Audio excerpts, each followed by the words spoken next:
everyone! Sawadee ka! Pumunta ako ng 7-Eleven to try this new Big Time Meals Flavors of Thailand. And in all fairness, available naman to sa dalawang 7-Eleven stores na pinuntahan ko malapit sa amin.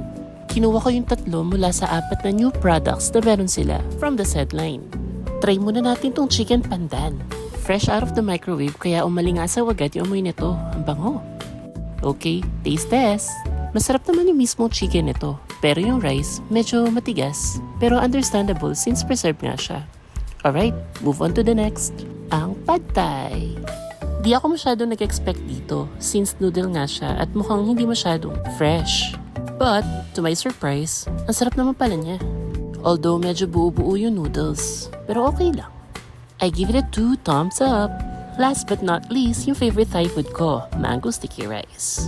Natuwa ako sa color ng isang portion ng rice.